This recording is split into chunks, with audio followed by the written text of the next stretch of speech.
जागते रहो। एक ने पूछा, परमात्मा, धर्म कर्म की क्या उम्र होती है? कब हम धर्म करें? कब हमें धार्मिक होना चाहिए?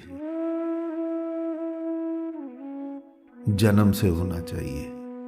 जितनी जल्दी हो सके उतनी जल्दी होना चाहिए। लेकिन हिंदू मुस्लिम वाला धार्मिक नहीं, सिख ईसाई वाला भी नहीं, बौद्ध जैन वाला भी नहीं, आंख खोलने वाला धार्मिक, कि तुम्हारी आंख खुल जाए, तुम जाग जाओ, तुम स्वयं को पहचान जाओ और उसके बाद जियो। मस्ती से जियो, बहुत आनंद से जी पाओगे। जीवन में हर व्यक्ति के पास तकरीबन 60 से 80 90 वर्ष होते हैं। कोई ऐसा होता है, कोई एक दिन में भी मर जाता है, कोई 25 वर्ष में भी, लेकिन औसतन आयु 50-60 से लेके 80-90 वर्ष तक रहती है। इस दौरान मनुष्य करता क्या है? सोया सोया जीवन जीता जाता है, खाना पीना, सो जाना, और धर्म के नाम पर केवल अपने अपने धर्म स्थल पर जाकर माथा टेक लेना। हिंदू मंदिर भाग लेता है, मुसलमान सड़क पर बैठकर नमाज पढ़ लेता है, सिख गुरुद्वारा, ईसाई चर्च, बौद्ध बौद्ध विहार चले जाएगा, जैन जैन मंदिर चले जाएगा, और तुम मानते हो तुम धार्मिक हो गए।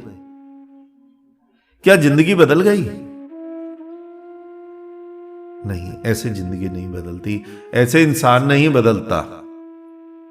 वक्त सबको मिलता है जिंदगी बदलने के लिए, पर जिंदगी दोबारा नहीं मिलती वक्त बदलने के लिए।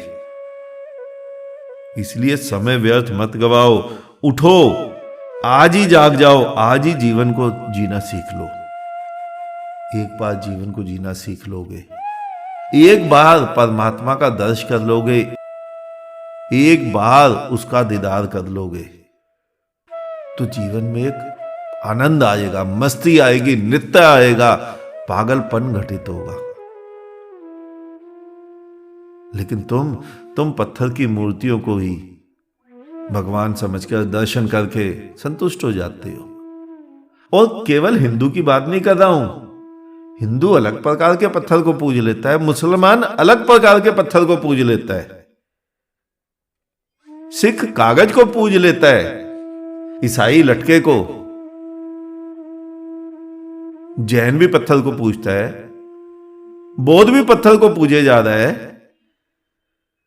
क्या ऐसे जीवन धार्मिक होता है? क्या ऐसे मनुष्य धार्मिक होता है? क्या ऐसे मनुष्य बदलता है? नहीं, ऐसे खुदा का, परमात्मा का, ईश्वर का दर्शन नहीं होता। अगर उसका दर्शन करना है, खुद ही को मिटाओ। अगर खुदा को पाना है तो यह सूक्त है, ध्यान रखना, हिंदू के लिए भी एक ही सूक्त है। शब्द मुसलमान के दिखते हैं, शब्द तुम्हें उर्दू के दिखते हैं, खुद ही को मिटाओ। अगर खुदा का दीदार करना है, अगर खुदा को पाना है, स्वयं मिटना पड़ता है, स्वयं मरना पड़ता है। मैंने तुम्हें पहले भी कई बार बोला ना, तुम मरकर मेरे पास आ जाओ, परमात्मा का दर्शन एक क्षण में करवा दूंगा। लेकिन संसार पता नहीं किस ओर चल पड़ा है। किसके कारण? मनुष्य का पतन, धर्म का पतन अज्ञानियों के कारण नहीं हुआ है। धर्म का पतन नास्तिकों के कारण नहीं हुआ है।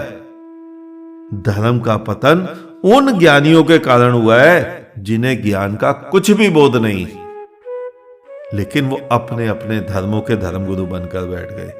किसी ने तिलक लगाया, किसी ने टोपी पहनी, कोई सड़क पर नमाज पढ़ाने बैठ गया, कोई गुरुद्वारे में पगड़ी बांधकर सिख धर्मगुरु हो गया, कोई ईसाई का, कोई बौद्ध का, कोई जैन का। धर्म का पतन इन लोगों के कारण हुआ है। धर्म की आवश्यकता है तुम्हारे जीवन में नृत्य करने के लिए, तुम्हारे जीवन को आनंद पूर्वक जीने के लिए। बहुत अच्छा जीवन मिला है। परमात्मा ने 50, 70, 80 वर्ष, 90 वर्ष दिए तुम्हें नाचने के लिए।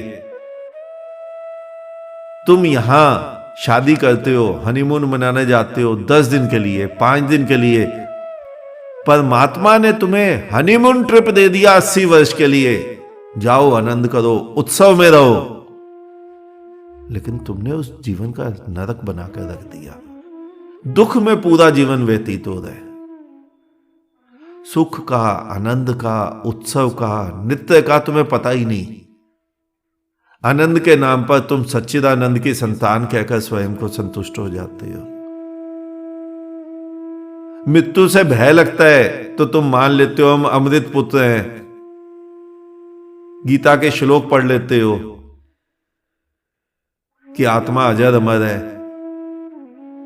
ऐसे कुछ भी लाभ नहीं होता। आज इतना ही, शेष किसी और दिन।